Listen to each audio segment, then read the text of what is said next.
இதைத்தான் தமிழில் சொல்கிறாங்க. மனம் ஒரு குரங்கு, சாதாரண குரங்கில் சாராயம் குடிச்ச குரங்கு. இங்கே வந்த ஏஞ்சலு, வீட்டுக்கு போனால் லூசிஃபர்.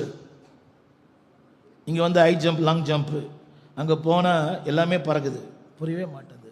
இங்கே வந்து அந்நிய பாஷை, அங்கே போனால் இன்னும் வேறெல்லாம் பேசுகிறோம், புரியவே மாட்டேங்குதுல்ல. இங்கே அவர்களாக இருக்கிறோம், அங்கே அவைகளாக இருக்கிறோம், புரியவே இல்லை. இங்கே அவர்களாக இருக்கிறோம், வீட்டுக்கு போன உடனே இந்த லூக்கா 18 ஒரு ஆண்டவர் வார்த்தை சொல்லுவார்.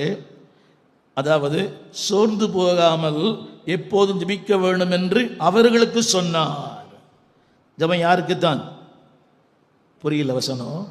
சோர்ந்து போகாமல் ஜெபிக்க வேண்டும் என்று அவர்களுக்கு சொன்னார். ஜெபம் யாருக்கு தேவை? ஜெபித்தால் அவர்கள், ஜெபிக்காவிட்டால் அவைகள். புரியவே இல்லை. புரிஞ்சவங்க மட்டும் ஆமீன் சொல்லணும். ஜெபிச்சிங்கன்னா நீ யாரு?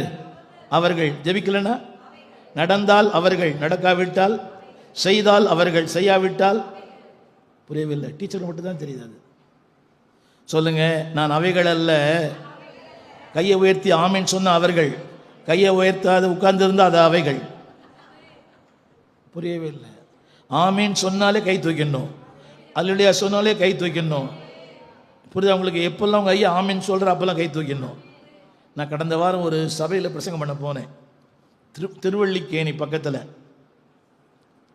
ஒரு பாமர ஜனங்கள் தான், ரொம்ப படிக்காத ஜனங்கள் தான் அந்த ஜனங்கள். 2 நாள் பேசினேன். ஒரு புதிய அனுபவம் எனக்கு. நான் அந்த என்னை அழைக்கும் போதே சொன்னேன், ஐயா அந்த ஏரியாவுக்கு நான் ஒத்து வர மாட்டேன், என்னை போடுறீங்க. இல்லைங்க பாஸ்டர் அப்படின்னாங்க. எனக்கே தெரிஞ்சு போச்சு போன உடனே. சில பேரை பார்த்தா பிரசங்கம் வரும், சில பேரை பார்க்காவிட்டால் பிரசங்கம் வரும். பாவம் பாமர ஜனங்கள். ஆனால் ஒன்று பார்த்தேன், ஒரு வார்த்தைக்கு அடுத்த வார்த்தை ஆமீன், ஒரு வார்த்தைக்கு அடுத்த வார்த்தை அல்லேலூயா. அதுவே நான்ஸ்டாப்பாக போகுது.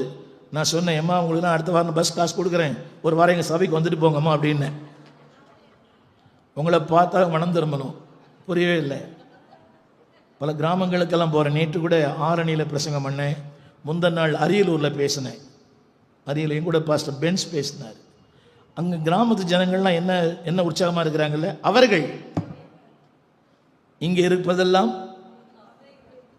பாஸ்டர் இந்த மனுஷனை இனிமேல் சேர்க்காதீங்க, என்னை போய் அவைகள்னு சொல்லி அந்த வருஷம் படித்து பாருங்களேன். லூக்கா 18:1.